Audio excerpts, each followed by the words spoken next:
Add some sugar in your cup, a little liquor, mix it up. Enjoy the tea, let loose and free. Share a laugh on your TV screen. Leanie's channel, there's the place where we gather all our grace. Smoke a cig, talk about your kid. Laugh and shout, let's flip the lid. Throw your worries out the door. We're all friends looking for more. Join the fun, let's raise a cheer. In this space there's no more fear. Click the play and feel the joy, with the girls and with the boys. Support each other day and night. We're a team, let's shine our light. Dreams and stories we will share. Over tea we'll clear the air. In this channel we belong. Ladies' laughter keeps us strong. Throw your worries out the door. We're all friends looking for more. Join the fun, let's raise a cheer. In this space there's no more fear.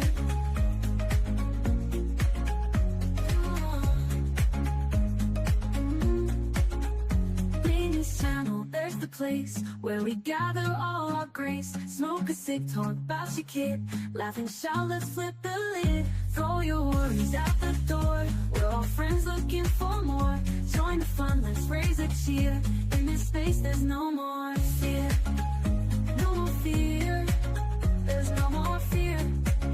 There's no more fear. There's no more fear. Click the play and feel the joy. Girls in with the boys. Support each other day and night. We're a team, let's shine our light. Dreams and stories we will share. Over tea we'll clear the air. In this channel we belong. Ladies' laughter keeps us strong. Throw your worries out the door. With the girls and with the boys. Support each other day and night. We're a team, let's shine our light. No more fear. There's no more fear. There's no more fear. There's no more fear. Click the play and feel the joy. Girls in with the boys. Support each other day and night. We're a team, let's shine our light.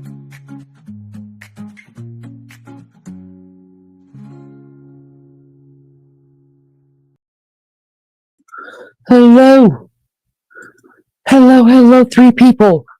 Hi. Thank you, three people, for coming.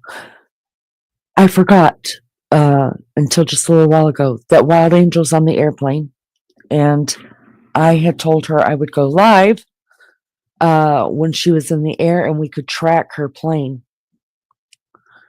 So I jumped on here really quick, started this, pulled up her airplane. I see her up there in the air, y'all. I track everybody. If you're going somewhere, send me your airplane tail number. Send me all the info. We'll watch your plane travel from here to there. I love it. Also, I've got some Coburger news. I probably should have put that in the title as well. Nothing that we haven't heard, but I just want to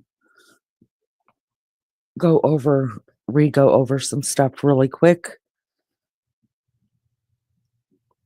That hold on, I'm trying to clean my glasses. I'm looking at these dogs. Anichka is struggling because Newt is all over her, like, oh God, flies on shit. Won't leave her alone. And I want to put him like in the garage or something, but it's cold and Newt gets cold easy. And so not doing a very good job at keeping them separated. And he just can't help it. He can't help it. Can you guys hit the like for me? Those of you that are up there in the bushes, all four people, thank you for being here. Are y'all just quiet? Is that why you don't like to chat or say hi? Y'all quiet people.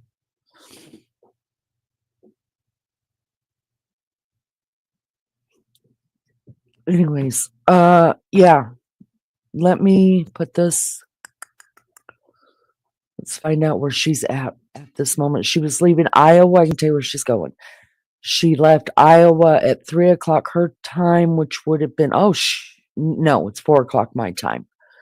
It's 4 o'clock my time, and she's headed to Vegas. Digital Maniac, hello, good to see you. We have some Coburger stuff that I want to bring up, so I'm glad you're here. Joyce, my sweet, sweet friend, hello. Genevieve, hello. Good to see you. Thank you guys for saying hi. I felt alone in this big old land of scary stuff here on the tube.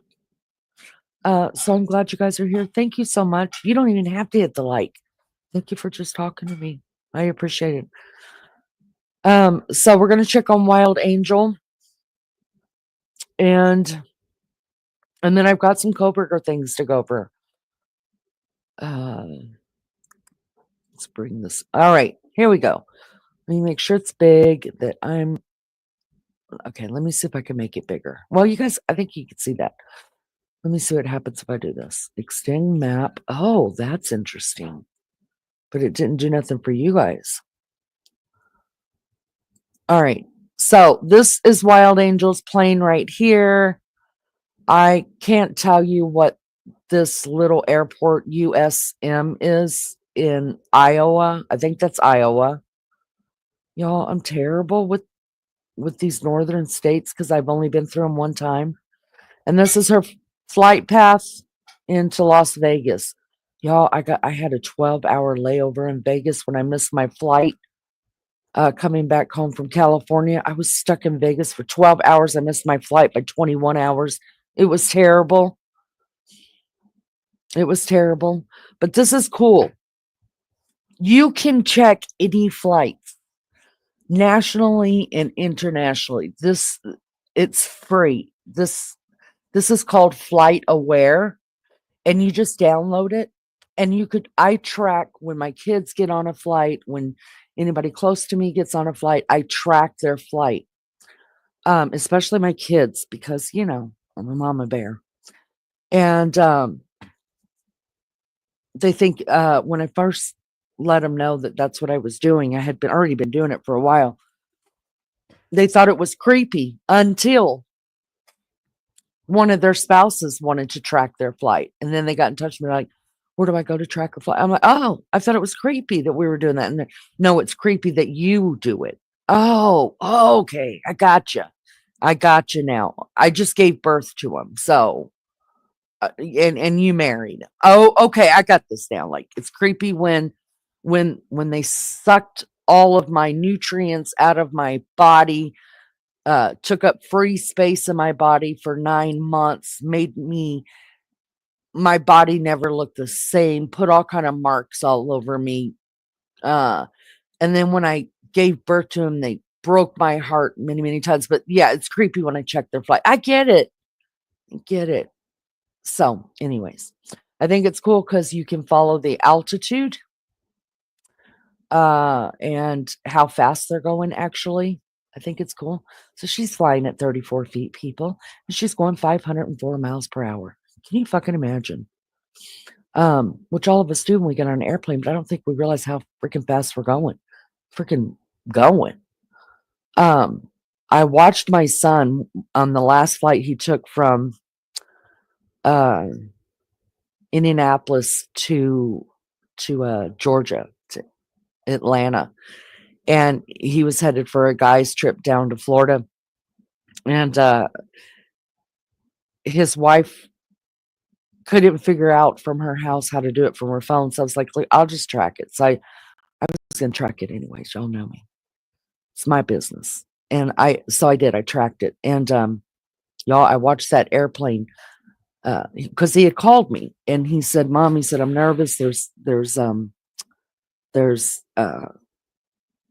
we're going to be going into some bad weather. And I was like, nah, don't worry about it. those airplanes, pilots, they fly around that shit. They know how to. So I watched the airplane, and it did fly around the it did fly around the storm that they were supposed to pass through. And I was like, yeah, it's good to be right.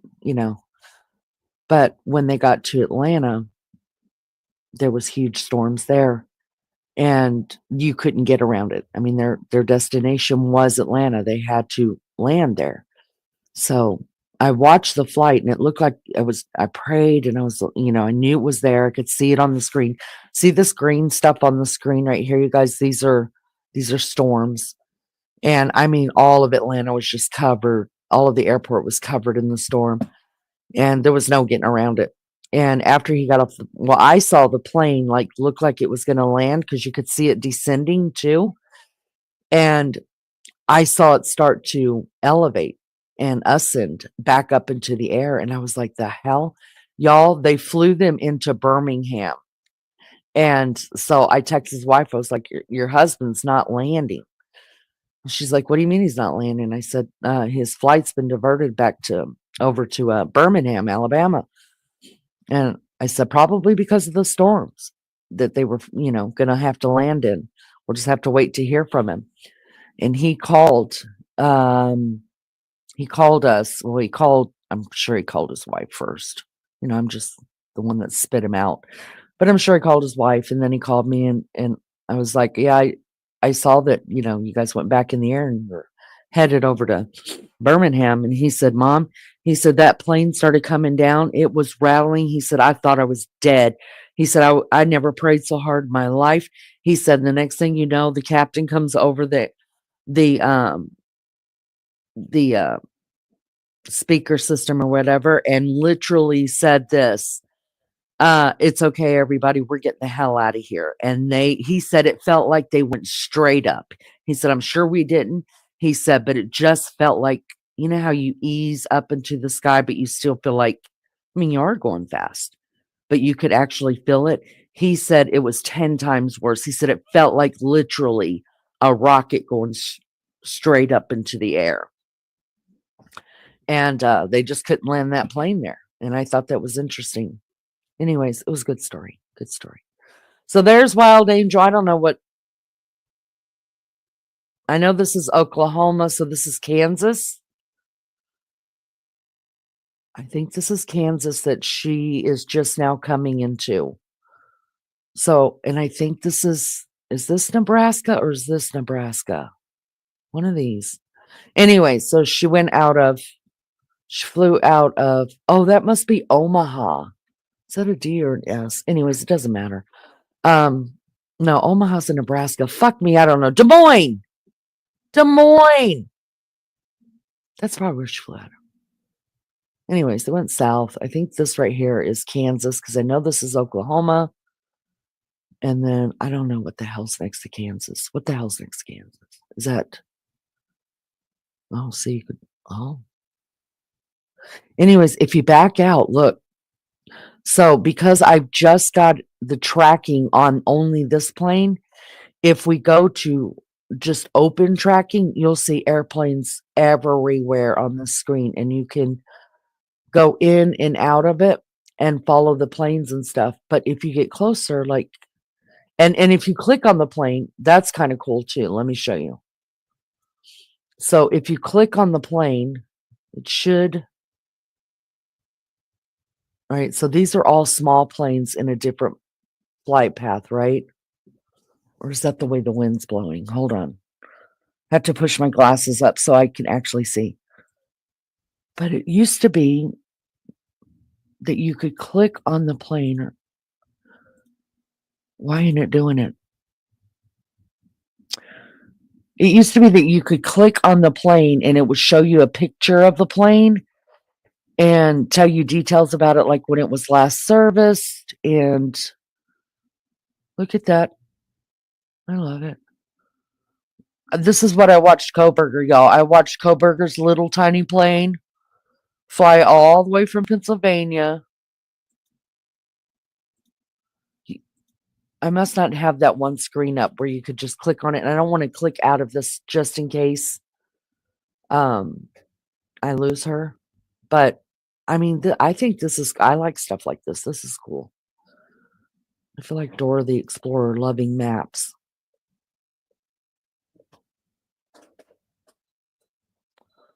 Let me jump back over to StreamYard. Hello. Has Wild Angel heard from PCT? No. She I don't know if you're still here, Genevieve. I'm so sorry if you're not. Because I was looking at that. I couldn't see chat. I know she even reached out to PCT's son, Parker, on Facebook, and he didn't get back to her either, but I don't think he really uses it. I don't know. Nobody's heard anything. It's very sad. Joy says, as many plane crashes, I won't fly. I'm keeping my butt on the ground. No, I have my bonus kid is in flight school. And my husband used to tell me that somewhere, I don't know where, and I don't want to call out names because I don't want to give false information, but that somebody can actually drop a plane from some control place. I don't know. And I told him I didn't think that was true because usually if we have a situation where there is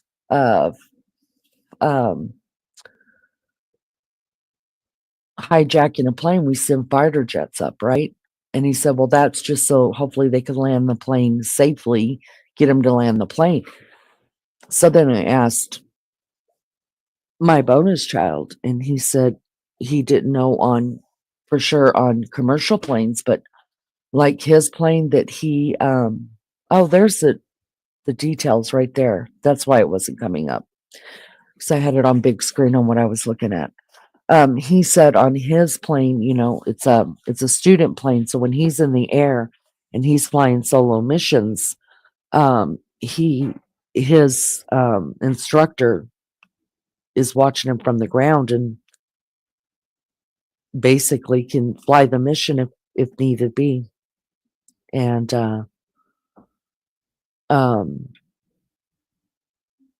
they can cut all of his stuff on because part of becoming a pilot, he has to you know lose all he has to go through phases where there's crisis in the cockpit as well, so they're able to shut down his plane from the ground. They're able to do all kind of things, so who knows. Do what? They cut your engine off where? That's what I said. I said from the ground, right? No, they can't. So when you're flying solo planes and you have to, when you're doing a mock like plane failure, who's cutting all the power to your plane? They don't necessarily cut the power because they actually do that. They just pull the power. So you're simulating landing without it. We're pretty much just pulling all the power out, so we have 0% power. Like we still have the engine on, just can't get any more thrust. Oh, so then, because I had asked Beefcake about it, and because he's the one that told me that he believes that there are, you guys, I'm talking to my bonus kid who's in flight school. He said he believes there are people on the ground on these flights that can actually cut power to a plane from the ground. Is that true? What says you? Would they tell you? That would be a military. That would be anything for. That'd be way too dangerous. Well, yeah, but you said so. Tell us why. Why do you think we're having all of these plane crashes? Are you guys talking about it in school? How are you a pilot and you guys aren't talking about isn't that a learning tool? Our school does not really do ground And pretty much when we teach you to fly, then they tell you to go home, go somewhere else. It helps them. Like they rarely talk about like, knowledge related stuff. Flight safety, none of that's, they're not using any of this as a learning tool for you guys. Flight safety is mainly like when we're on a lesson, but it's mainly like how not the bus regulation and how the safety operating point. Yeah, but don't you think that if you guys were all sitting in a classroom and they're like, what would you do in this instance? What would you do? The hell? What are you paying for? Pretty much just the flight. So how are you going to know how to handle those situations? Does that come later after you learn how to fly a plane? So they're doing it backwards. They're teaching safety afterwards. The first 2 ratings that I went through was mainly out of flight. The one that I'm in now is like regulations. Like I'm in commercial, so we're learning regulations, what different companies have to operate under. So like part 121 for airlines and 135 for like on-demand private stuff. Those type of regulations, like how can you legally get paid to fly? Yeah, but that's dumb. I want to know. I think that's dumb, and I think I need to talk to whoever's over your program. How? So wait a. You have not been. They're not teaching you because you're going to be a commercial pilot, correct or not? You're gonna pilot for some commercial airline out there. Is that your goal? That's what I'm contracted for. That's what you're contracted for. So who is going to teach you, and when exactly are you going to learn?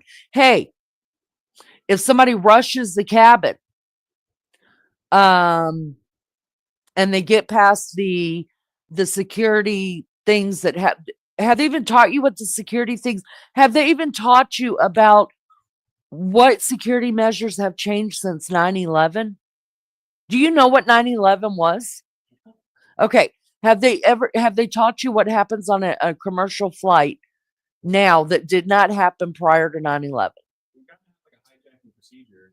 Right. So what is it? So in our transponder, we type in the code 7500, which will put on the ATC radar that we're being hijacked. So what happens if your transponder doesn't work anymore? Oh my God. Y'all, he just shrugged me off. He doesn't know. So there's nothing else in place that you know of yet. God, I could be a damn good lawyer. Couldn't I be a good lawyer? I'm grilling your ass. Listen. So there's nothing in place, or you have not learned yet what to do if you don't have a transponder to put out there that you're being hijacked. The main thing they told us was like the basic shit, like the school shooter stuff. Oh, just comply with whatever they want. Just comply with whatever they want. You could go on the emergency frequency and tell them, and then we'll probably get intercepted by the military. We also have something called an ELT. What's that? It's an emergency locator transmitter. So when we flip that switch on in our plane, it'll transmit on the emergency frequency. So it's for like search and rescue stuff. So that's like your little black box? Is that what the little black box is? No, the black box is for like flight information. Flight information. The ELT is supposed to be on the spot in the plane where even if it does crash, it doesn't break. But so it's kind of like a black box, but it's too. The ELT is just for like search and rescue or flight. Yeah, but the deal is there's a lot of planes that I guess the ELT doesn't work because just like the one that flew out of the States and was headed to, was it Alaska, just right after the DC crash, they couldn't locate the plane. What says you? Well, I don't know. That's just like general aviation stuff. Like that's what we have. I don't know what the airlines have. Okay, well, I'm going to need to get in touch with your instructor or whoever owns this program because I think it's shit. You're paying a lot. How much do you pay to go to flight school? Do you mind me asking? Or I know, but do you mind us talking about it? 82. You pay $82,000 to be trained as a commercial pilot. How many years school are you taking? Do you have to accomplish? I don't think it's school. 12 to 18 months is what they say when you get your first board, and then you go do your pathway. Okay, so you do 12 to 18 months in like this class that you're doing, you're actually learning how to fly an airplane. You do solo flights by yourself. You do flights with an instructor. You learn the ins and outs of the airplane. Well, obviously not everything. You don't. Yeah. So just the basics. Then you have to do how many hours? You have to do 4 years after that. It takes about 4 years to get your. How long does it? How many hours do you have to have of flight time before you can become a pilot? So get your ATP. What's it? What's that? Your airline transport pilot. Airline transport pilot. To get that, what?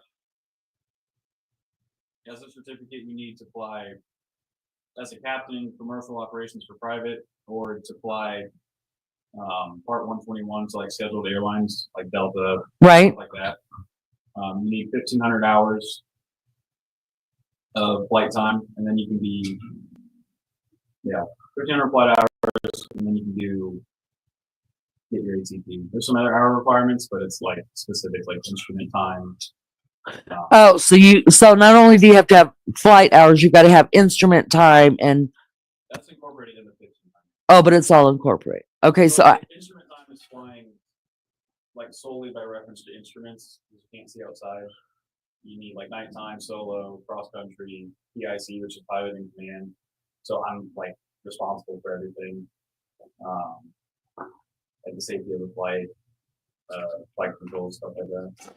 So when you're flying up, when you're up there, like doing your thing, and now that you've been doing it, how long have you been in flight school? Almost a year. It'll be a year and 2 days.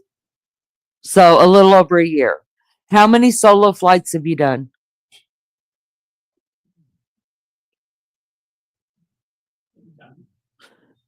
Does it feel like now when you go and do a solo flight, especially, does it kind of feel like you're getting into a car? Is it just like that? Like you don't even think about it. You just go hook up, turn on the engine, listen to the dude tell you to go.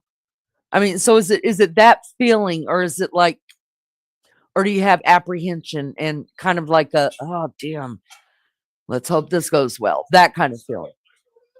Huh? I study on myself. What do you mean you study on your solos? What does that? Just music and study, and then I still like looking around for airspace and traffic and stuff like that. Okay. You connect your phone to the plane. You're listening to music. I just found out I could do that like 2 days ago. But no, because I'm very comfortable with regulations and what's required of me and what I'm supposed to do. Because when you're flying a certain airspace, you have to do. There's certain people you have to talk to. There's certain altitudes you have to maintain. But I've made a point to memorize the regulations, like word for word, what I'm supposed to do. It's because he wants her to get up so he can hump her leg. So, but what I'm saying is, you don't feel like any apprehension when you really? No, because the entire time. So from the time we start up the engine to the time we get to the runway, it's probably 15, 20 minutes. That entire time, if we see one little thing wrong, we're going home. We're not doing anything. They're really strict on that. So if I even see a warning pop up that says coolant's a problem, oil, if ATC is taking too long to get planes out, we'll go back in. Even if we're on the takeoff roll, like we have full power and something dips down into the red or the yellow, we're going. Like it's a constant monitoring of stuff, even when we're in the air. Like even though I study up there every 5 minutes or every 3 minutes, I'm checking my engine instruments. I'm listening to the emergency frequencies for. Like I was flying down and back from my solo from South Bend about 5 days ago, and on the emergency frequency, they were like, "Oh, there's a fire over a town or something." So I was trying to look for that fire or stuff like that and divert around it and stuff like that. So it's not like I'm just in my car just. Well, so let me ask you this. What do you think about all of these airplane crashes and stuff that we're hearing so much about now? I mean, every now and then you hear about something tragic happening, right? I mean, that's human. But when it's this many, it's kind of like, what's going on? Something's different. How the hell are you not?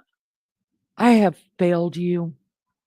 How are you not looking into it? That's your profession. Yeah. But That's like the president telling me he's not even paid attention to the Iraqi war. It's his profession. You got to look into it. I need to know. Are you scared of? well, I can tell you, like being a PIC and the safety of the flight and how you're supposed to operate an aircraft, that's probably the majority of their fault. Now, if someone's just on the ground shutting the plane off, So you think that it's mainly pilot's fault? Or do you think it's air traffic control? you need three things: pass your written exam with the government, and then pass the flight portion, which contains the checker item, which is your flight portion and your oral. The oral you can get about 80% of the questions right and still pass, 80%. but Okay. it's a rough guess because it's more like 100. But if you can say 80% off the top of your head and look up the other 20, it's kind of like an open book test.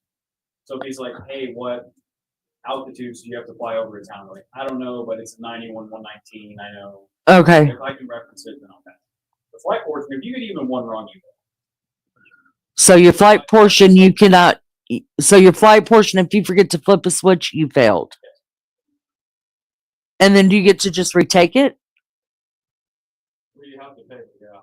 But like Republic Airways, if you get 3 check ride failure, they won't hire you. Really? No. They don't play around with that. So he said at one of the airways that if you get 3 checks, something you did wrong, they won't hire you again. But that's only one. That's only one. That's, I mean, there's thousands of different airlines and stuff out there. It's part 121 though. What's that mean? 121 is it's the regulations that govern scheduled airlines, like flights for compensation and height. So, like they have a lot of rules with how the crew is supposed to be trained, safety procedures, emergency checklists, the plane's operating manuals, regulations for airspace, like everything's in. I could show you, but Here's what I'm concerned about. And obviously I'm a nobody, that's a multi-million-dollar school you're going to. I mean, you're just my first kid that's ever gone to it. But here's what concerns me. Anytime, like I took you and did your driving lessons, right? And did we just start out driving? No, we sat in the car and I gave you, I mean, you had to take tests and stuff. So you kind of already had a thought of these, the things to watch out for, the dangers of being a driver and things like that. So, there were a couple things that I told you, and then I just kind of watched and see if you were doing the things that you were supposed to do for safety. And I told you were, out of all the kids, you were the best parallel parker. Hands down. I told you that when Duncan. oh, that's like a square. Yeah, back on the square. I'm the one that took you to do that. And I told you then, I said, you were the easiest to teach to parallel park. You got this.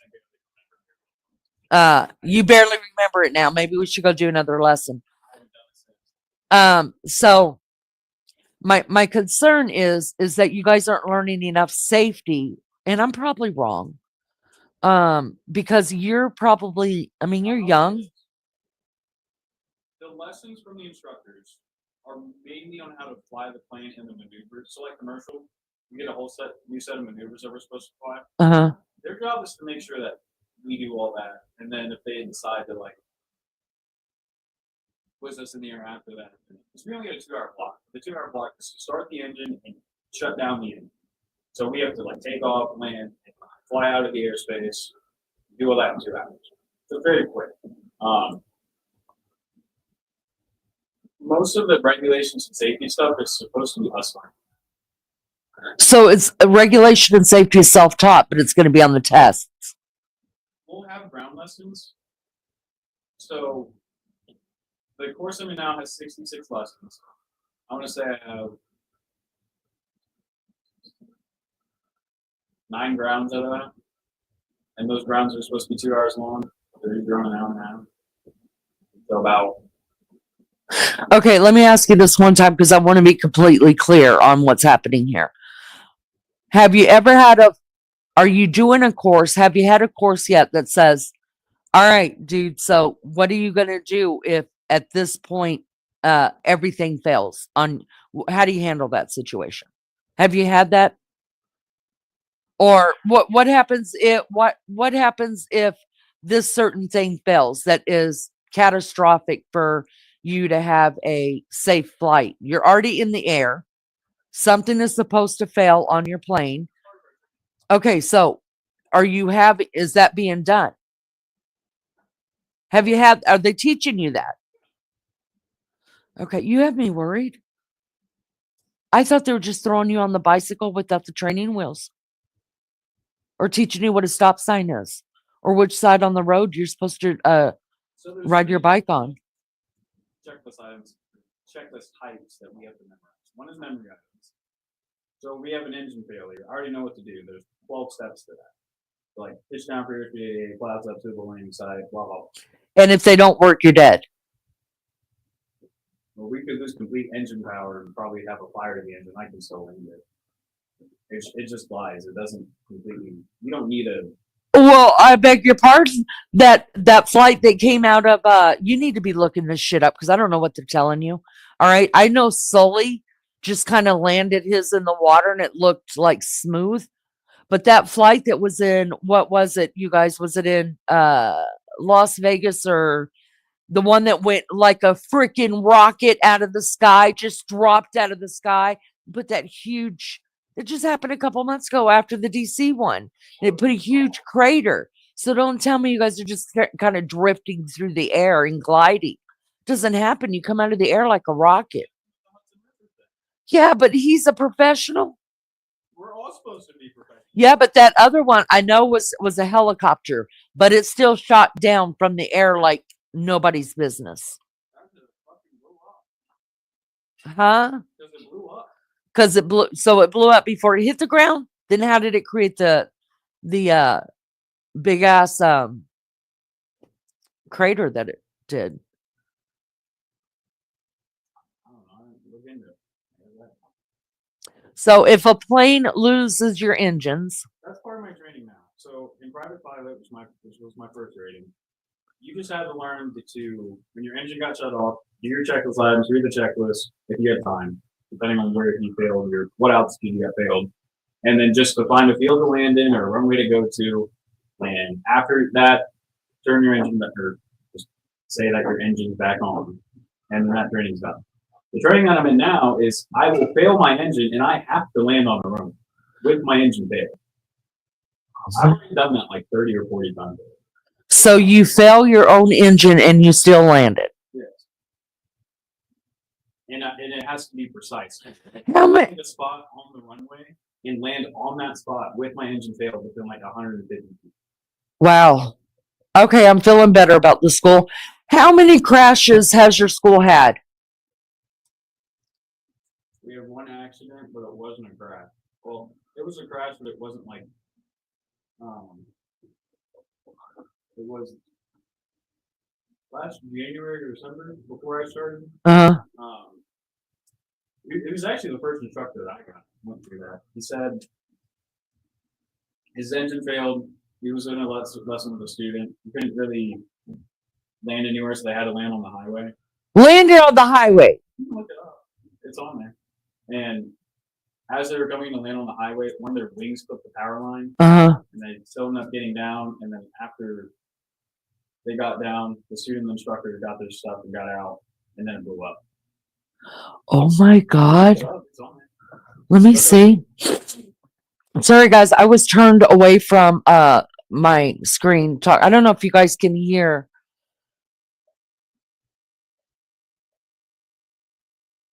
I don't know if you guys can hear. This is my bonus child, and he's in flight school, so I was getting information about because I'm not as scared to fly anymore, but it's concerning now that there's Lift Academy. Okay, I'll pull that up in just a minute. I can show you the video. Well, I could put it on here. Oh my God. And they both lived? Wow. Yeah, he was the instructor in that was my instructor for my first grading. Wow. All right. All right. Hello, everybody. Thank you guys so much. I'm so sorry. I wanted to get some information from my kid. We don't get to talk much. He works full time and he goes to school full time. And his school is like an hour and a half away from here, so we don't get a lot of time to talk. But since we were talking about airplanes, I figured we'd get a good, pardon me, a good thing on some learning from him, which kind of scared me. But thank you guys for being here. So what we're looking at right now is Wild Angel is on this airplane. Let me back it up so you guys can see. Pull it up there. Look at that big old world, you guys. Oh, it's amazing. Anyways, Wild Angel. This is her airplane right here. She's headed to Las Vegas. She's about halfway there.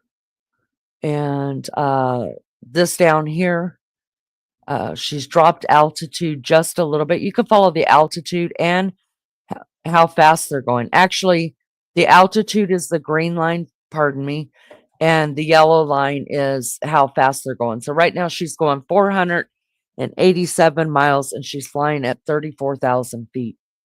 And just now, when that screen clicks out like that, it's resetting the screen. All right, let me get back over here. Hello, everybody. Thank you for being here. I appreciate it. Did little girl get her second dose today? No, I'm doing it tonight. I will do it tonight. Newt is driving her insane. Digital Maniac says, Lainey, when you start the Koberger segment, let me know if you thought more about my theory of him giving Maddie and Kaylee the knife for protection. I have thought about that. I did think about that. I thought about that. I thought a lot about that actually. And so I'm going to leave this on the background and because there's a couple things that I want to bring up about that we already know, but I've kind of got it in stone. We heard about it, but I got factual information on it now about the new motions that were set forth on the 24th that we just heard about 2 days ago that Ann Taylor motioned the court and wanted the death penalty thrown out again because that supposedly Brian Koberger is now on the spectrum or has been on the spectrum. The motion, the court filing is heavily redacted, of course. Hi, Sean, Mary Jane, Lunch Lady, JB, all my friends, hello. It's heavily redacted. Of course it is, probably because it's probably his medical stuff, his medical files. So that's all redacted. So and then I found out, so we're waiting to hear back from the judge on that, on whether they are going to take the death penalty off the table because, and I found out how it could be, and I want to share that with you. That, I mean, at first I was just like, oh, that judge is going to be like, no, good try. I don't know how he's going to rule, but there is a case study that was put into law in 2022, and I'm going to say this in layman's terms, and then, but we'll listen to it as the law states, where it talks about how you cannot put anybody who has any kind of mental mental problems. I don't know how to put it. You can't put them to death. So that's why people are always trying to run I'm insane. I was crazy when I did that. I don't even remember it. But the problem is in Idaho, there's not a defense for being insane. That's not a defense. So you can't even use it in Idaho. There's no defense for that. That's one of their state laws. But we do have a country law, a U.S. law, judicial law that talks about that. And that's let me drop this down. We will look at this in just a second. Do you want me to look at that, Don? I can't show it on here, so just hold on. I want to show you this flight really quick, you guys. That my bonus child's school, they did have one. What is it called, babe? Lift Academy. They did have one 2 years ago. Crash. The Academy crash.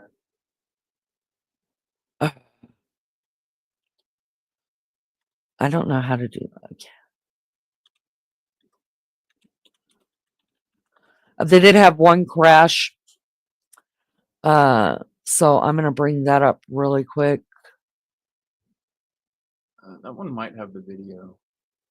Yeah, Oh, it's right there. All right, let me bring this up. This is the school that my bonus kids in. Remove this one, pull this one, and this was actually the in what do you call the dude? The instructor. His first instructor is actually on this airplane that's gonna crash right here. Let me see if I added it. Yeah, I didn't. Stop that.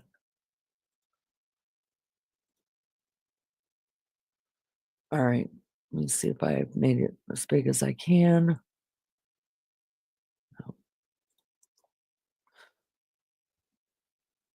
Yeah, that's as big as I could get it. All right, let me play this really quick, Cal.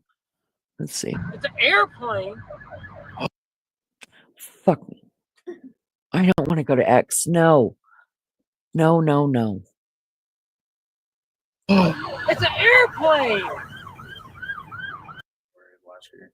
So he says that happened on January of last year. That's one of their, I'm just going to, Either January or December. I don't know. January, December, he said. 'Cause when I enrolled, they had shut down all operations for like 2 or 3 months to investigate that and like put in new procedures and stuff. So that doesn't happen again. The plane was on approach to Asheville Regional Airport, North Carolina on a training flight. Air traffic control audio reported that local ABC 13 News indicates that the plane's occupants reported problems with the oil pressure and 2 ECU failures. What is that? It's the electronic engine control unit. Which Okay. controls like our fuel to air mixture, our propeller angle. Pretty much without that, like we don't have an engine. So Yeah, it says the aircraft is about 4 miles from the field. They managed to get their engine back up. They're at half power and 2 souls on board, 13 gallons of fuel. That's so they got out of there just before it blew up, huh? Damn, my boy.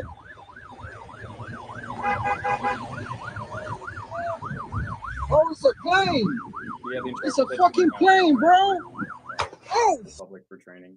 Did- Hours. Oh, this is your plane right here, Not the or case, that it plane? sounds like now they are turning people around again. Not clear how many people were injured in this plane crash that happened. It landed It's kind of on along the the wings of the power 26 line and then in the 8 o'clock hour. kind of Also, crashed we right don't know, into Holly, at this point if any vehicles were involved, if anybody else who wasn't in the plane was injured at the time. So many questions we don't know the answers to. We also don't All know. right, well, I know the answers to them. The two lived, guys. Yeah, and then this stuff. This is everything that the airlines have to follow. So it covers the route, who's responsible for the flight, ATC stuff, weather,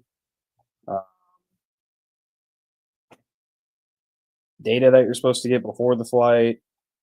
Like even if your weight is off like 10 pounds, you're not allowed to go. Oh, wow. And then the airplane flight manual, which is like your operating limitations, your how the plane's supposed to perform.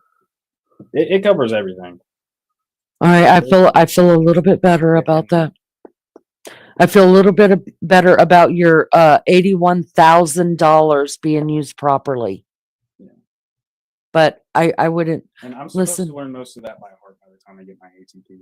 Well, I think you could do it. You're a smart guy. And I know this is what I operate under now.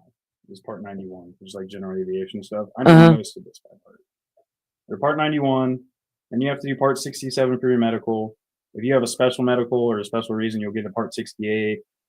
Part 39 is 80s airworthiness directives, which is if something's wrong with their plane, they'll ground it immediately, or they'll tell you to fix it, or kind of like an inspection thing. And then these parts are for your airplane flight manual, Mhm. So if your flight manual doesn't meet one of these, then the plane can't even be like produced, I guess. And then even under Part 91, if we satisfy all this, if we don't even meet this section, which is maintenance, we can't even fly. So there's a lot to it. Well, good. I'm glad. All right. I feel a little bit better. Carry on. Carry on. Carry on. If there is anybody that can drop, I'm going to run the fair use disclaimer banner. If somebody can drop the fair use for me, I'd appreciate it so much. Because I am going to be using other people's stuff. I have to reach out to YouTube later after I get off this one, because for some reason I don't think they blocked our last live, but they say that they're going to share, just got a slap on the hand for one of the videos I used. And so, I mean, if they're not going to, I didn't monetize it. And I don't monetize whenever I show anybody. If we have to drop fair use on crimes and things like that have not been solved yet, I will never monetize them. I think it's not my content, so why would I make money off of it? So anyways, I got slapped on the hand and they said that I could, because of our live yesterday, I could profit share. I could monetization share. And I'm like, no. So I don't know if anybody's still here. If one of the mods can drop the fair use in here, because I am going to bring up what I want you guys to hear on the couple of things, the motion that was set by Ann Taylor out of Koberger trial to try to get the death penalty off the table again. They also do not want, well, I'll just bring it up because I don't want to tell you and then you have to hear it, and they tell it much better than I do. Lenny, I've been through that before. On October 28th, 1989. 18 passengers died, 5 members of our high school girls volleyball team, 3 members of the boys volleyball. Oh, and the AD coach died. Wow, Sean. I'm so sorry to hear that. It's terrible. Copyright disclaimer under Section 107 of the Copyright Act of 1976, allowance is made for fair use for purposes such as criticism, comment, news, reporting, teaching, all of the things. Sean says he lost 4 cousins on that flight, and he was in the 7th grade when it happened. Oh, damn, Sean, I am so sorry. I'm so sorry.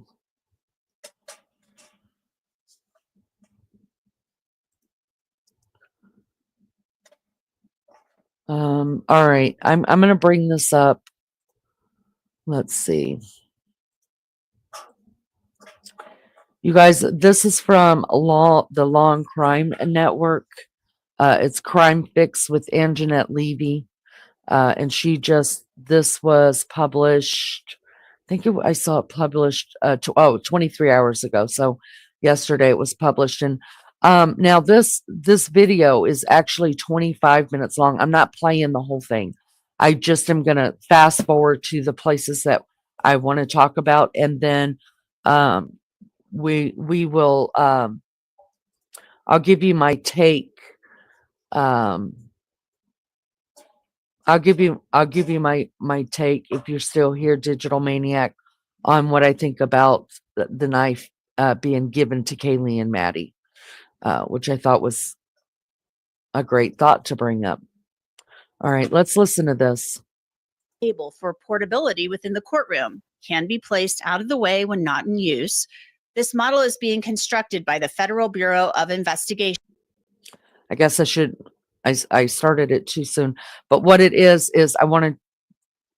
let me just back it up. It's just easier to let her tell about it. Yeah, it talks about the house. Okay, this is what I wanted y'all to know. And then what they're talking about the house, because a lot of people are shitty and say, we told you not to tear down the house. So here we go. In December of 2023, The house had a really odd layout, so prosecutors are asking the judge to allow them to show the jury a 3D model of the house. They write, this model will consist of 3 levels, which can be removed by level to show the interior layout of the residence. The interior layout will depict wall and doors placements, i.e. no furniture, human depictions, etc. The model will be placed on a rolling table for portability within the courtroom, can be placed out of the way when not in use. This model is being constructed by the Federal Bureau of Investigation based on depictions, documentation, and measurements taken at the scene prior to demolition of the 1122 King Road residence. Now remember, the feds had gone back to the house to measure it. Prosecutors continue. The primary purpose of this model is to aid the jury in having a better understanding of the layout of the residence, which is unconventional, and to illustrate where certain events occurred within the residence. The model will aid certain witnesses, i.e. law enforcement, surviving roommates, individuals responding to the crime scene, and crime scene analysts in demonstrating the location of victims, location of witnesses, location of items of evidence, items related to their testimony, path of travel, etc. The state anticipates laying the proper foundation to establish the model accurately reflects the layout of the 1122 King Road residence. The world can be a really scary and unpredictable place, and that's why having a great lawyer really matters. And that's where Morgan and Morgan comes in. The firm has more. Yeah. All right, Angela. Now, what I had forgotten that you guys, I don't know if you forgot or not, or just didn't hear it, but when the house was torn down, both the prosecution and the defense had to sign off on that. They both had to legally say, no, we do not need that house anymore. We do not need it for court. It is not needed in our cases at all anymore. Had one of them stood up and said, we're going to need that house to remain standing until after trial, it would have stood. So people want to blame. That's what struck me about it, was people are still blaming because the house was turned over. It was a privately owned house. After everything had been taken out and it was boarded up, nobody else was going into it. The house was deeded to the college, and the land was all deeded to the college. So everybody thinks that the college is the one that just had it torn down. That's not true. If the people who had the last say that could have stopped it is the prosecution or the defense. Had either one of them said, no, we need the house, it would have never been torn down. So I guess we'll quit blaming the college at this point. Let's start blaming the other two entities involved in this. It didn't have anything to do with the mayor or the police or even the college. You guys, the college is probably like, what the hell are we supposed to do now? We got this property that everybody's scared of that's causing problems here. What do you guys want us to do with it? Do whatever you want to with it. That's what both sides said. Do whatever you want to. We don't need it anymore. We've got all the measurements. We've got 3D footage. We've got this. We've got that. We got the other. The house is of no use to us anymore. It's not up to the college to make sure that any side is well, let's just hold the house here just in case they need it. That wasn't for them to do.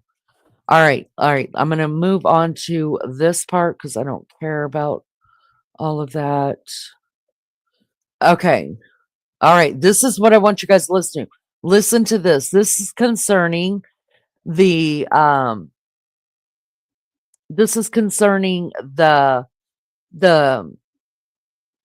glove that was found and the blood that was on the staircase. Remember, I said we don't know which handrail it was on, and I was curious to know if it was on the first going to the second going to the second going to the third, because that matters to me, and it should to everybody else, and hopefully it does to the state and the defense as well. And so she talks about that here. And so let's hear. Finger at other suspects. But prosecutors don't want that happening. Koberger's lawyers have already brought up 2 unknown DNA profiles found at the King Road house. We've told you about this before. At a recent hearing, Ann Taylor asked the lead detective, if I told you the lab report showed unknown male B came from a blood spot on the handrail going between the 2nd and the 1st floor, does that help jog your memory? Let me stop that right there. So when I heard about this, this blood, when I was when we first did the very first Idaho case, and when I started covering this, we had people in chat that were going, that believe him to be innocent, and that's fine. You can believe him to be innocent. But when I'm getting basically bombarded with, well, what about the handprint, the bloody handprint? No, there's no bloody handprint. So I knew that they had found blood on the handrail, right? As in a handprint or a palm print, because I haven't gone through this part of the documentations yet. So I was just going off of what 2 people were in here fussing about, It doesn't say anything about there being a print. It says a blood spot, meaning it could be a drip. It could be a smear. All they know for sure when tested, it's an unknown male. And we already covered that, I think, the night before, or the last time we went live about Koberger, is that it very well could have come from one of the people that first went in before the police got there. Went upstairs, because I'll tell you where it is. It's right here, going between the 2nd and the 1st floor. Now, if we believe that Koberger never went to the 1st floor, which is what I believe, of course that wouldn't be the victim's blood. The police have stated that they believe Koberger came in and out of the sliding door, which is located on the 2nd floor. I do not believe that Koberger ever came out the front door. So that blood would not be the victim's blood unless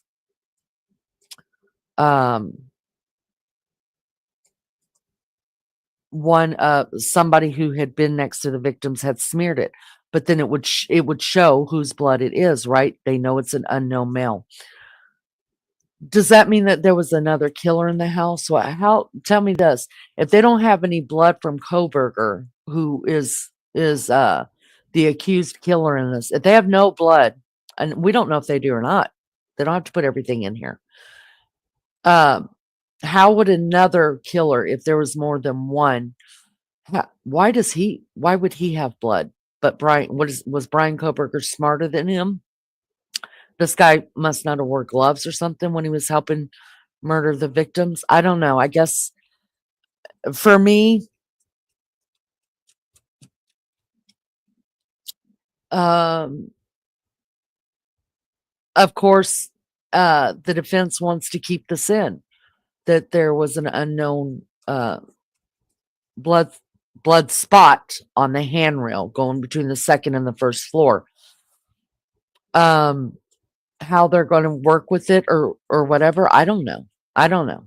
But it just goes to show you that if you don't do your research, and I'm guilty now too, because I haven't even gotten to this motion in all of the reports and the documents I'm going over in this case. I just went by what those couple of people were saying in my chat. But Leanie, there was a palm print, a bloody handprint. That's what they were saying. And it's not. But that's how this stuff gets fucked up. Because people just go with it. I just went with it because a couple people had said it. Regardless, it's blood. But on the other hand, a print is a print. You know what I mean? That's a whole different identification. Right? When all it really is a blood spot. It's still important. We still need to know whose blood it is. But it's not like a handprint like I was imagining. All right, let's keep going. I can't see chat right now, you guys. When asking him about it. So there was a blood spot on a handrail and male DNA found on gloves outside the house. The defense has brought these up a couple of times. Prosecutors are asking the judge to bar evidence about alternative suspects. Prosecutors write, the Idaho Supreme Court noted the trial court must first consider and determine whether the proffered evidence is relevant. The second step is to determine whether the probative value of the proffered evidence is substantially outweighed by the danger of unfair prejudice, confusion of the issues, or misleading the jury, or by considerations of undue delay, waste of time, or needless presentation of cumulative evidence.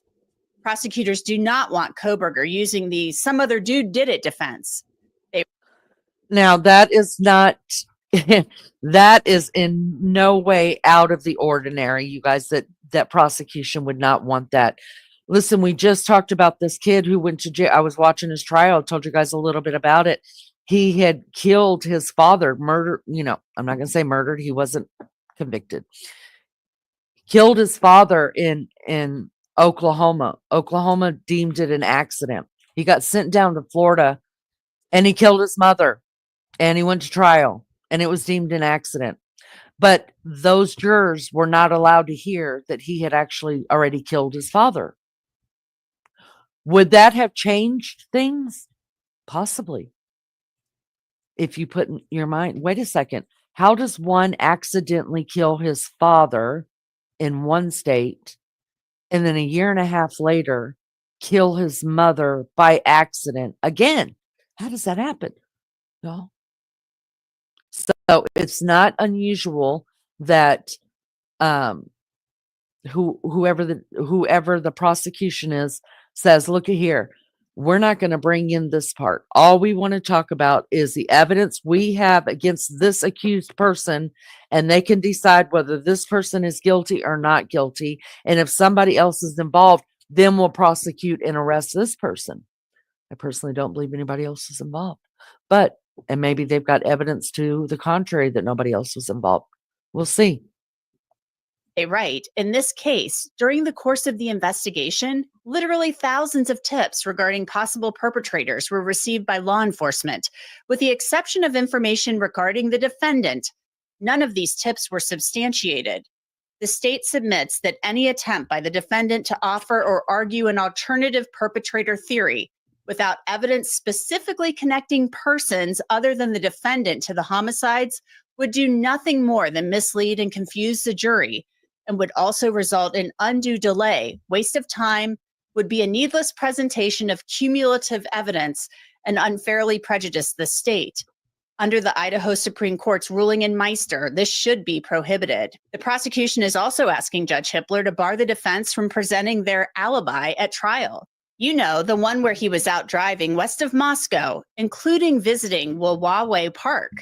The prosecutor writes, the defendant has yet to specify the specific place or places at which the defendant claims to have been at the time of the alleged offense, and the names and addresses of the witnesses upon whom he intends to rely to establish such alibi. Now remember, an alibi, in order to call it an alibi and to use it in a defense, it has to be established. There has to be a witness to it somewhere, via camera, via audio, via something. Stars can't talk, people. Directed by the February 23rd, 2024 order setting deadlines and hearing, and as discussed in the state's April 26, 2024 response to notice of defendant's supplemental response to state's alibi demand. So there is a lot to talk. This is the guy right here that I really like him. He is a defense attorney as well, a state appointed defense attorney. He's got no personality, but other than that, I like him. Like he would hate me, you guys, because I'd be joking and being a smart ass the whole time. And he would look at me with just that look right there. Like, you're not fucking funny, Leanie. And I'd be like, but I am. No, people like him absolutely hate me that have no emotion. But I think he's smart, and I like him because he's non-biased. But I really want to ask him. So when you know that your client is really guilty, how can you defend that person?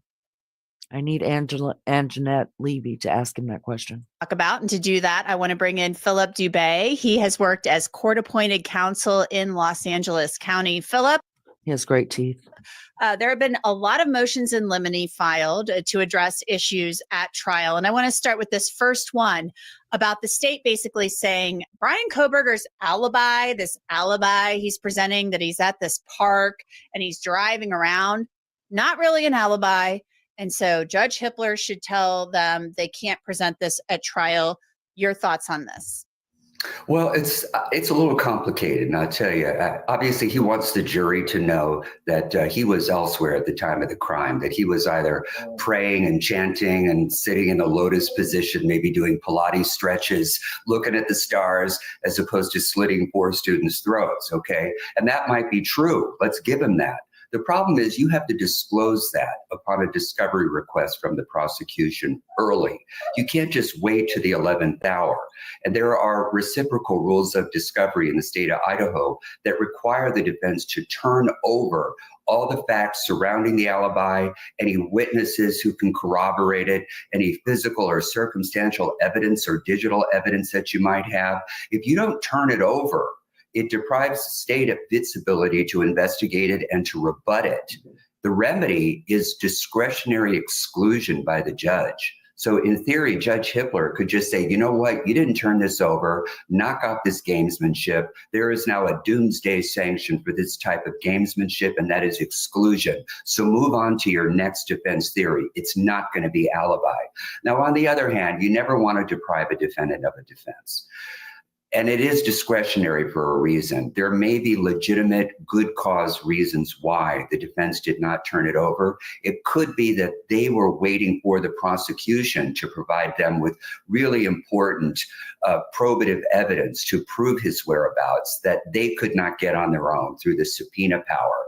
And it could be that the prosecution was dilatory or lollygagging. All right. I'm not going to keep going with that. We pretty much will have what they're trying to say.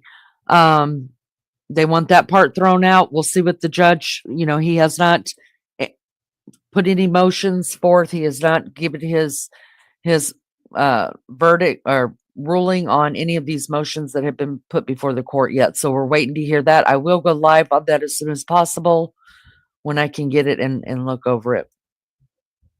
Let's see what else. There's a couple of good things on here, you guys. Which one's it in? This one. So they've made many of these arguments.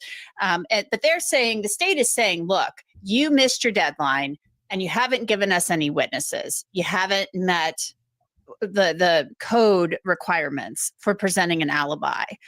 So Hippler seems like he doesn't really put up with any type of... Oh, no, you guys, he's a badass. I love him so much. I want to see him just be over every case. I think he needs to do a, what do you call it? A TV show like Judge Judy. Judge Judy's my girl, you guys. That old crazy bitch, that battle act.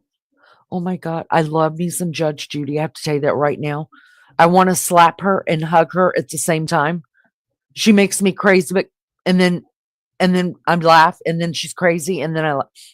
It's a whole wheel of emotions with Judge Judy. But Hippler would be a damn good one too. Lunch Lady said, could a blood spot be from having a bloody nose or cutting a nail too deep? I'm sure we all have unknown blood spots somewhere in the house that got us. Yeah, exactly. That's exactly right.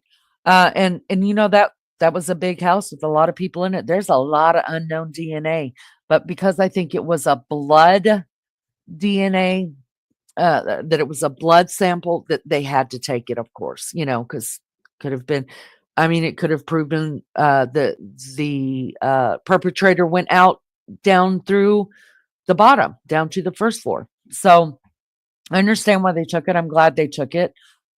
People are going to run with it, just like they, didn't chat here. That, oh my God, there's other blood DNA in that house that proves Brian Koberger either didn't do it or he wasn't alone. Melly Joe, be safe, honey. Get home safe. I'm so glad you had a great week. Big hugs to you, your partner, for me. All right, let's check in on Sherry real quick. So let me Take that out. President Sherry.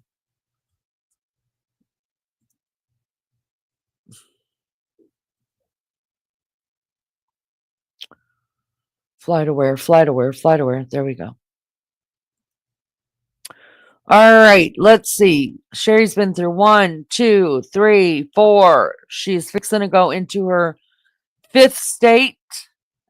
So she goes through 6, 7 states altogether to get to Las Vegas. She's over halfway there. She is flying at 32,000 feet, 472 miles an hour. Way to go, Sherry. This over here is what it looks like. The Airbus that she's on looks like, actually. And she is traveling 1,224 miles. All right. Girlfriend, you're getting there. Hang in there.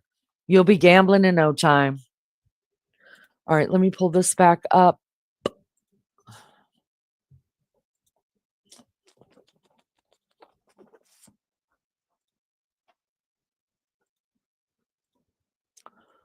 Let's go back over here. Over cheer. Over cheer. Nonsense. So do you see him saying, basically put up or shut up to the defense? Hand over the witnesses if you have them. I think what the court's going to do, and it's very common, the court's going to set what we call a compliance date. In other words, make an order saying, look, I'm not going to exclude it, but I'm going to give you a drop dead deadline. If you do not meet that deadline that I am telling you now, you're not going to put on that defense. So what he's going to do is give them a date. And then that date is always subject to a good cause continuance if for whatever reason they cannot turn it over. And it goes back to what I just said a moment ago, and that is they could be waiting for discovery from the prosecution to help buttress their alibi defense. And you just put it all out there on the record, and the judge can factor that in. But there is no way on God's green earth that the judge is going to exclude alibi. At most, he just might put the trial over, give them a little more time so that everybody is on equal footing in presenting the case. Let's move on now. I'm glad the judge is going to give them more time for their alibi, but I really do feel like that a lot of this crap is just to buy more time. I really do. So I will be really upset if the judge does not start this trial in August because he's giving them more time for an alibi. Are you freaking kidding me? God, I hope he's not like that. To the barring of the some other dude did it defense. The state is saying they shouldn't be allowed to point the finger at a third party, other suspects, unless they meet certain requirements under Idaho case law. And they mentioned the Meister case. Are they doing this in part because of this unknown male DNA? I mean, I feel like this is pretty common. I've seen this in other cases where prosecutors say they shouldn't be allowed to point the finger at other people unless they have evidence of it. But does this have something to do with those unknown male DNA? Let me stop this right there. Also, what I was told by some people in chat, the same people that were telling me about the bloody handprint, also said the bloody glove. There's nowhere that says a bloody glove. It says a glove with male DNA, unknown male DNA on it. Just saying. Profiles that the defense has brought up in court time and time again. I'm sure that's what it is, because that's the only evidence that they have that somebody else might have been at that house. And to be fair, it really could be an alternative type perpetrator of the crime.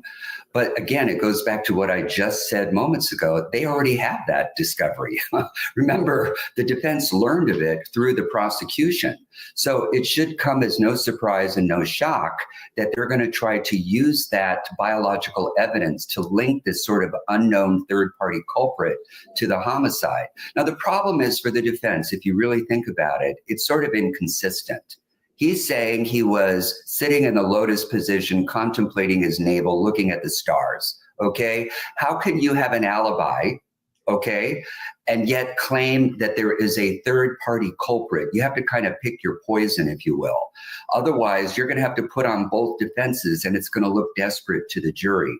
The problem with third party culprit or alternative type perpetrators is that you have to have more evidence than just the means, the motive, and the opportunity for this unknown third party to have committed it. I like what he said. And I told you guys this. Whenever we got that, when we started this, and I said there's going to be pop-up lives about Brian Koberger because there's going to be a flood of motions going in and out and in and out, and I can't wait until Wednesday to put everything out, or we'll never get through it all. I also told you that with all of those motions that are being filed, to me, as just a person who's watching from the outside, I haven't seen all of the evidence. Just like you, we know what we know, and there's a lot we don't know. But to me, the more that they talk, the more that they file, it just looks like to me they're grasping at any straw they can get. It just looks like she's saying, okay, I know he's guilty. I know he's guilty, but I need the death penalty to come off because that's the least I could do for this dude. I can't get him off for a murder one charge. I just can't. Too much evidence. But I need to now work on making sure that he doesn't go to the death chambers for this. I think that's where she's at. And I'm telling you, the more motions that I hear, the more that she's filing and hearing what's actually coming out of those motions, I'm just like, just stop it. You're making him look even more guilty to me.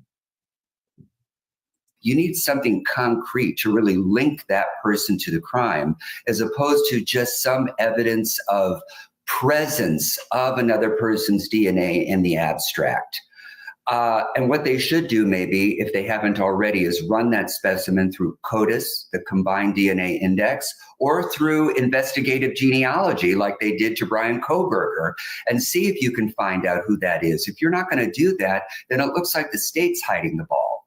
Because I don't believe that the defense has the capability of just presenting a specimen to private data banks and asking them to do an IgG run. They can't do it because it's law enforcement activity in nature, and the defense has no standing or contractual right to do it. Yeah, there's been conflicting answers given about the unknown male DNA. The prosecution said in some court filings over a year ago and in court that there weren't enough points or whatever, it wasn't suitable to upload to CODIS. And then the detective said at a recent hearing, we couldn't pull, the unknown, which turned out to be Koberger's DNA, they're saying, on the knife sheath. We couldn't pull that out of CODIS and then insert these other ones. So there's been two kind of conflicting accounts of how that went down. But yeah, like IgG, they could do that and figure out who these people are and then go interview them. And then there you go. Exactly. That takes care of that. Exactly. This 3D model thing that they want to bring in, this defense agreed to tear the house down. They said, we don't need it. State says we don't need the house. There was a big hullabaloo about tearing down the King Road house before trial. Now the state wants that they said the FBI is making a 3D model. They can take it apart and show people where things happen in the house. It's a wonky shaped house. Do you think the defense objects to this? I don't think so, to be honest with you, because if you really think about it, let's just pretend that the house was still standing. In theory, the prosecution could have moved for what's called a jury viewing. And in theory, the judge could have allowed the jury to actually go out to the scene. But I doubt that the court would have done that. Instead, the court might have said, well, look, what else do you have that's a reasonable facsimile of that house? Do you have video, for example? Do you have a model of the home? What else do you have? Well, they're bringing in the next best thing. And that is basically a playhouse, if you will, of that. Sounds like a dollhouse. That haunted house, like a dollhouse, exactly. Like, albeit a little Alice in Wonderland-ish because it's miniaturized. But nonetheless, if it sort of meets the specs of the size and the dimensions of all the rooms in that house, I think it's the next best evidence. I'm going to agree right there. I don't know how you guys feel about that. I think it's brilliant. I do. For me, I'm a visual person. So if you want me to learn something and if you could just walk me through it 1 or 2 times, I've got it for the rest of my life. I'll never forget it.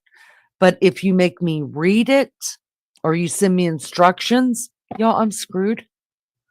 I mean, I can figure it out. It just takes like 20,000 hours longer. I'm being facetious and exaggerating that number, but it's just the truth. I mean, I'm a very visual person. I learn better visually. So I think bringing in a model of the house that they could take caricatures and say, well, Maddie was found like this and Kaylee was here and where and where how their bodies were found, where they were found, I think is brilliant. I think it's brilliant. I don't know how you guys feel about that. I mean, I think it's a great idea. I mean, they can't go to the house, so we got to bring in the dollhouse. I want to get to the big one now. The state is going back to the death penalty. Okay. They are saying now, and I don't know why they didn't bring this up before, that they want to strike the death penalty, and they're citing autism spectrum disorder, which includes Asperger's syndrome. And I bring that up because Brian Koberger, from the little bit we've seen, if he's on the autism spectrum, I would think it would be at the very high functioning end. What do you make of this? Because the exhibits that are attached to this motion are sealed. Gosh, like, is this a last ditch effort to strike the death penalty? I mean, I'm thinking Asperger's only because that is on the higher functioning end of this. And he's a TA, and it talks about social awkwardness, having trouble maintaining relationships, things like that. Those are hallmarks of Asperger's syndrome. Yeah. Well, first of all, the U.S. Supreme Court held back in, I think it was 2002, in a case called Atkins versus Virginia, that states cannot execute the intellectually disabled, period. So what it would do, and I don't know that I would necessarily call it a last-ditch effort, it's basically what I call a process of accretion in litigating a case, and particularly a capital case. You start with your initial line of attack, and that was get all the evidence, look at it, and see if any of it is inadmissible, and then you file your necessary suppression motions, where the evidence can't come in on constitutional grounds. And unfortunately, the defense suffered all kinds of defeats on that front. So now what do? Well, now you're focusing more on penalty. And if you can invoke your rights under Atkins, then you request what's called an Atkins hearing. And that is a hearing where a judge actually takes testimony from all the experts and decides whether or not the capital defendant meets the criteria of being intellectually disabled. And essentially what the defense has to show is that he has a sub-average IQ, and it's typically way below 70. And in fact, in the Atkins case, I think Mr. Atkins, who was 18, had an IQ of 59. I mean, he was mildly mentally retarded. And I don't even know if it's politically correct to even use that expression anymore. But back in those days, that was the operative sort of clinical language that they used. And then you have to show that they have poor performance and social and adaptive and behavioral skills. And you also have to show that these deficiencies probably were exhibited before the age of 18, because you have to show that this was like a lifelong battle and not something that you're just going to discover or manufacture in your adult years to skirt the death penalty, if you will. So now what it is, it's a question for the court, and it's litigated at the Atkins hearing. And for now, the motion is impounded or sealed because there's certain, I don't want to say proprietary, but private confidential opinions that were rendered probably by various neuropsychologists who may have done some testing, psychiatrists, and then regular clinical psychologists. So you keep that kind of non-public until the hearing. This other motion that's been filed is pretty interesting to me too, because Well, I mean, so I guess if we hear that The judge is going to put out that we're getting an Atkins hearing. Now we know what it is. It'll be a hearing to see if he is mentally competent enough to not stand trial. He'll have to still go to trial, but have the death penalty attached to this case. I've never heard of the Atkins thing before. I've just heard it just simply stated, whether they suppress the death penalty or not, and take it off the table or not. I didn't know there was actually a law until I saw that part of it. All right, let's finish this up. I don't know if I've ever, maybe I have heard actually. I've covered a lot of cases, and I've seen some prosecutors say some things over the years that were somewhat inflammatory. But the defense has filed a motion about the use of the word sociopath or psychopath at the trial. They don't want that either of those terms used. A psychopath is clinically somebody with no conscience, and sociopath is kind of like a brother of that or a cousin of that.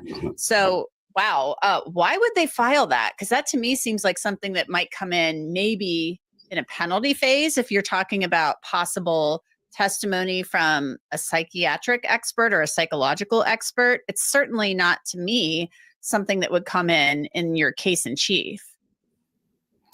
Well, every state has a definition for the parties to a criminal action. In other words, the defendant, the plaintiff, which is usually the state or the people of the state, and then certainly the victims and the witnesses, and they all have definitions.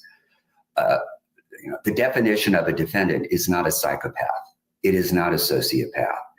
If you go beyond the legal definition of the named parties, it can be very prejudicial. If you keep referring to Brian Kohberger as a psychopath when he is presumed innocent, rather than the generic title given to him by the legislature just by virtue of being accused, it tends to tilt the balance, if you will, in favor of guilt before you've even heard one shred of evidence. So I think it's inappropriate. It's unethical. Just like you don't refer to victims as a defense attorney as liars, as money grabbers, as people out for their own interests. They are victims, they are witnesses, and you let a jury decide. Now, in closing, it might be fair comment by weaving in all of the evidence that was presented at the trial in characterizing the parties and the witnesses based on what is in evidence. And if that's the case, then at least it's not, I don't want to say inflammatory, but it's certainly not unethical. It's only unethical if you comment outside the record or if you comment on anything that has been excluded by the court. I think it's fair game to sanitize it, keep the parties' names to what they are referred to in law rather than what you want to refer to them in social settings, if you will. And we are in a legal setting, and I think it would be very prejudicial to refer to him as a psychopath. Yeah, most definitely. Well, we'll see how it all plays out.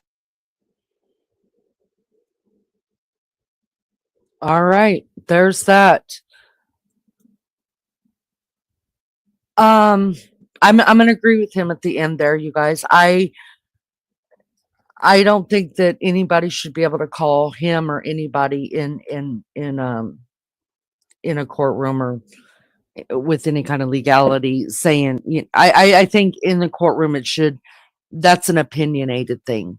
And even if he's been diagnosed with sociopathy or psychopathy, then you would need a doctor to sit up on the stand and say these are his diagnoses. But just to be able to say he's got sociopathic behavior or he's a sociopath and all this other stuff, you guys, that it does. It's like name calling on this playground, So I think that should be kept out. And listen, it ain't like the jury's dumb. It's not like they aren't going to be able to tell themselves once they start listening to this case if they think he's a sociopath or a psychopath. They'll be able to tell that. So it's just one of those things that doesn't need to be said. All of us have known somebody like that, so Yeah, I do agree totally with the defense on that. I think that, or that whoever was it, the defense that put that out, or was it the prosecution? I can't even remember now because I am still tired. All right, let's look at where Wild Angel is now.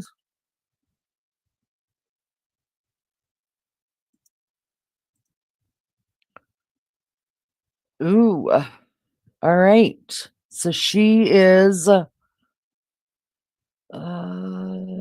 She's going 509 miles an hour, altitude of 32,000 feet, and let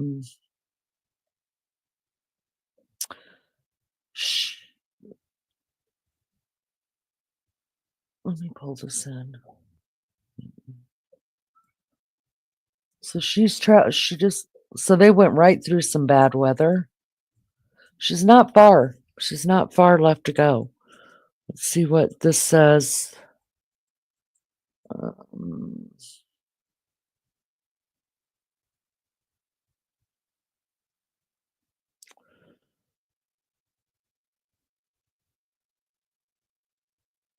she's still en route. Well, we could see that. I didn't need you even putting that on the screen.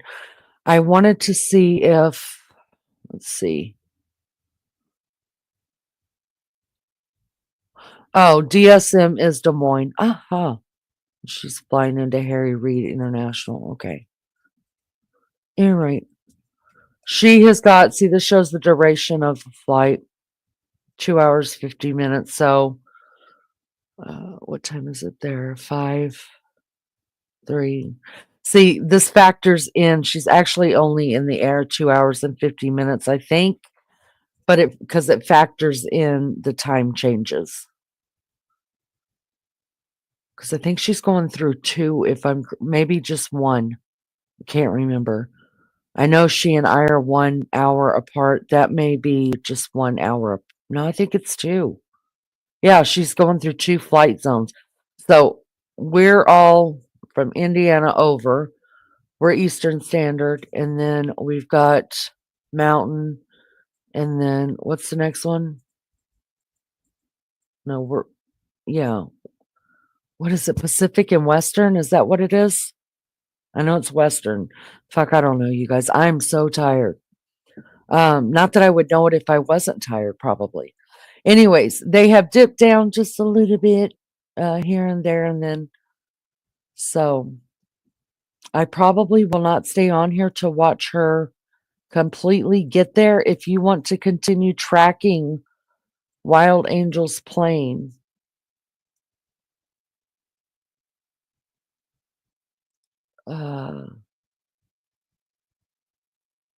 you can take a screenshot of my screen. Go on Flight Aware. Take a screenshot of my screen that shows her flight number. She's on Allegiant, and you can finish tracking her plane. I have got to go because I need to separate Newt from little girl. He's driving her crazy and driving me crazy, frankly. And he has not slept either. He's panning really bad. He needs something to eat, and somehow I've got to get them separated. And it's too damn cold to put him outside or in the garage. So I think I'm going to go turn on the heater in the garage, and that'll heat up in about 10 minutes. And then I will probably put him in the garage for a couple of hours and let them both rest. He's not going to like it, but it's got to be done. All right, guys, that's it for me this time. Wild Angel, have a good trip. Thank you for letting us come along for just a little bit. And there you have it. So if you ever want to use FlightAware, track your people. Newt, get off of her. Thank you guys for being here. Thanks for listening, and hope you learned something today also from the Koberger case. I don't know if he's still here. Probably not. Digital Maniac, if he's still here, but I'm going to go ahead and say it because maybe he'll listen later. I don't know. He talked about what I thought about that how Brian Koberger's DNA got on the knife sheath is that Brian Koberger actually gave the knife with the sheath to Maddie and Kaylee at a previous meeting or whenever they met or had dinner or he went to the house. Who knows? We don't know what connections they had. But he actually provided it so it would have his DNA because he was like, look, you girls may need to protect yourself. I'm just putting this together in my mind how I could see that maybe I'm stipulating how this could have happened, that somehow he could have, said, use this in case you ever need protection or whatever, just kind of looking out for him. Now that would have been a great alibi because that would explain completely why the knife sheath has his DNA on it. And then Digital Maniac says that maybe the killer ended up using that said knife to kill them. And then when he left the house, he took it with him, leaving the knife sheath behind with Koberger's DNA on it. Here's what I thought about.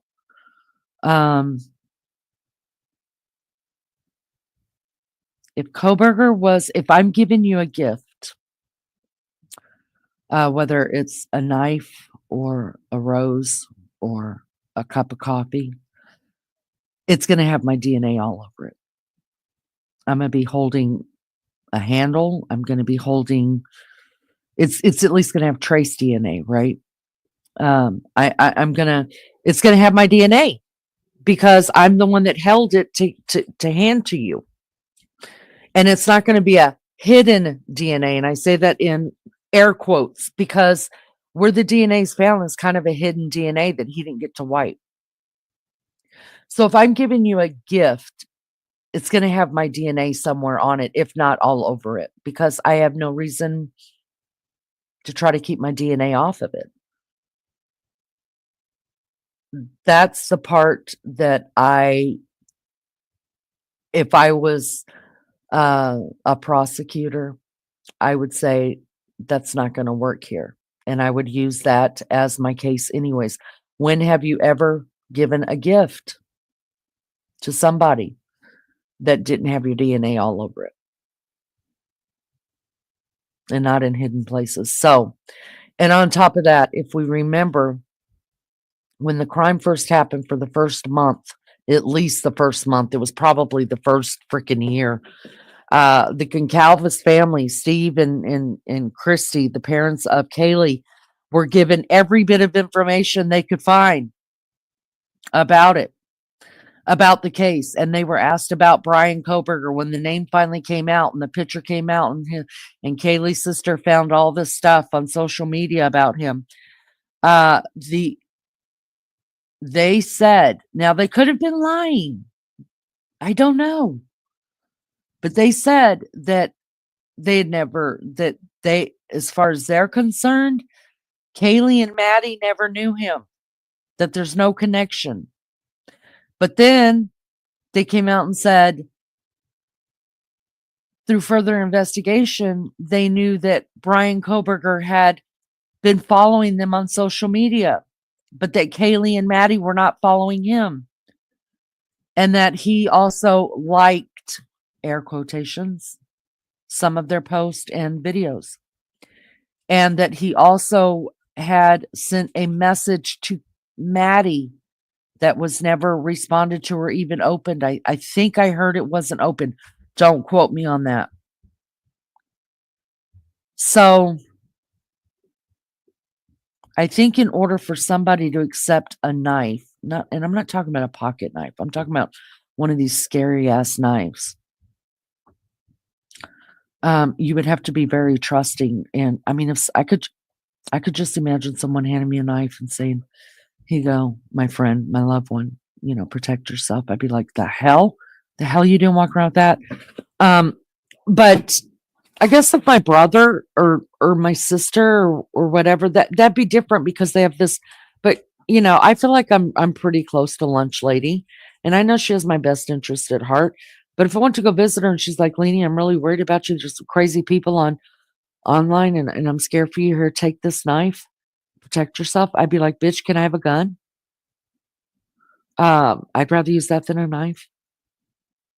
A knife is I feel like when you kill someone with a knife, it is a way different kind of violence, hatred, whatever other emotions you have to feed off of to commit that kind of crime than to shoot somebody. To me, shooting someone doesn't take as much, it's not as personal. But I think taking a life by your hands like that, like it's your hands really, you know. I just think that's so damn, it's a different kind of emotions, and it's so personal. So for me, I don't think that would work. I think it's brilliant to think of that way, but I think it would have already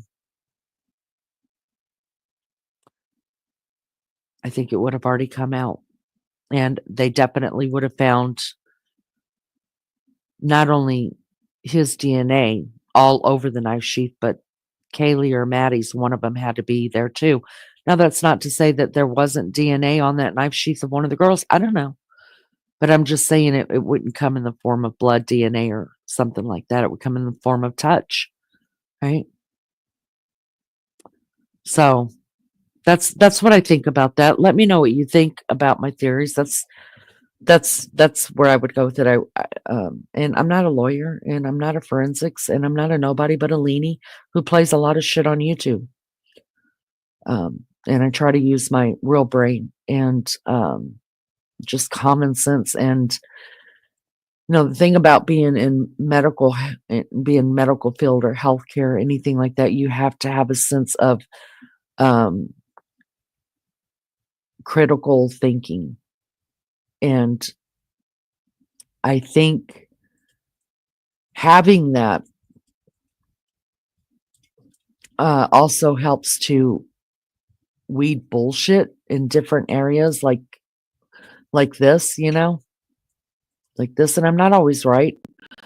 And I'm not always wrong. But, I try to think very critically, and I try to think, take all emotion out of it, and what just makes frickin' sense. I mean, But anyways, there's my theory on that. Let me know what you think. Frank, it's good to see you. I am getting off here. I did a long live last night. I've already been on here for almost 2 hours. I'm exhausted, and I've got a dog in heat. Just wanted to finish that up, but thank you for coming in. All right, guys, that's it for me. Let me know what you think about that. And I love you guys. Mods, thank you for keeping a clean chat for me, for holding things down for me. Chat, thank you for being here. If it wasn't for you, we don't have a channel. And I will see you guys next time. Y'all be good, or be good at it. Bye, guys. According to Leanie, coffee's king. Cigs in hand, she does her thing. Maggie's got the jokes we know. Together we are ready for the show. Chat's on fire, the crowd goes wild. Maggie's clips just drive me wild. Leanie's love for Java steams. We're living out our crazy dreams. On the corners of Leanie, life's no lie. Sip that coffee, watch time fly. With Maggie by her side, it's clear the best damn show around is here.